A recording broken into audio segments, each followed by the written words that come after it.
Shankar due का सबसे बड़ा गुंडा और स्टूडेंट लीडर, जिसके अंदर बहुत सारा गुस्सा है और उसकी वजह है उसके बचपन का ट्रॉमा, उसकी माँ की मौत।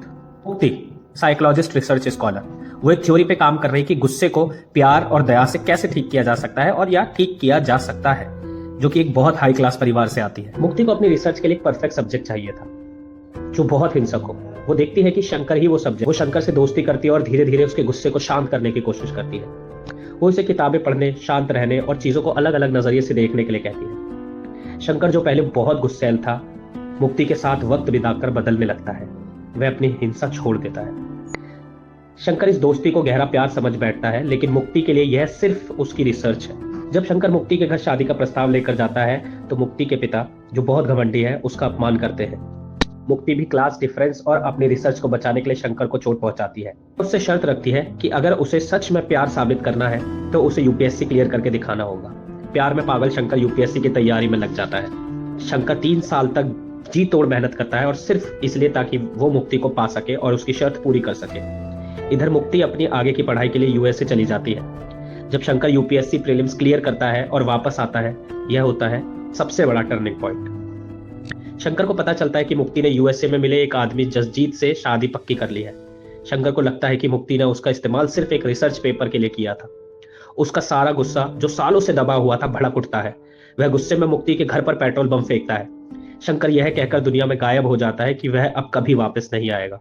उसकी शादी जसजीत से हो जाती है, लेकिन वह गिल्ट और पछतावे में डूब जाती है। वह भारी मात्रा में शराब पीने लगती है और अपने शरीर को खराब कर लेती है। शंकर, वो अपने बचपन के सपने को पूरा करता है और इंडियन एयरफोर्स में एक पायलट बन जाता है। अब उसका गुस्सा देश की सेवा में लगता है, लेकिन दिल में मुक्ति का अधूरा प्यार और दर्द अभी भी बाकी है। कहानी 7 साल आगे लेह लद्दाख में शिफ्ट होती है। मुक्ति अब सेना में एक हैंड काउंसलर है और प्रेग्नेंट है, लेकिन ज्यादा शराब पीने की वजह से उसे लीवर सिरोसिस हो गया है और वह ज्यादा दिन जीने वाली नहीं है। शंकर एक बागी फ्लाइट लेफ्टिनेंट है जिसे अनुशासन तोड़ने के लिए ग्राउंड कर दिया गया है। उसे वापस ड्यूटी पर जाने के लिए मुक्ति से काउंसलिंग करवाना है। मुक्ति जानती है कि उसकी मौत नजदीक है, इसलिए वह नहीं चाहती कि शंकर वापस कॉम्बैट लड़ाई में जाए, क्योंकि वह उसका भला चाहती है और अपने बच्चे के लिए उसे सेफ रखना चाहती है। शंकर बस ये चाहता है कि मुक्ति उसे फिट घोषित करे ताकि वह देश के लिए लड़ सके और अपनी जिंदगी को एक मकसद दे सके। चीनी हमले के दौरान शंकर को पता चलता है कि मुक्ति के पति जसजीत का जहाज खतरे में है। शंकर बिना किसी परवाह किए एक आत्मघाती मिशन पर चला जाता है। वह कमांडरों का आदेश ठुकराते हुए इजेक्ट करने से मना कर देता है और अपने जेट को सीधे चीनी जहाज से टकरा देता है। शंकर अपनी जान देकर न सिर्फ देश के प्रति अपनी ड्यूटी पूरी करता है, बल्कि उस आदमी जसजीत को भी बचाता है जिसे उसकी महबूबा ने शादी की थी। यह उसके प्यार का सबसे बड़ा और निस्वार्थ सबूत था। ये थी छोटी सी एक्सप्लेनेशन ऑफ तेरे इश्क में।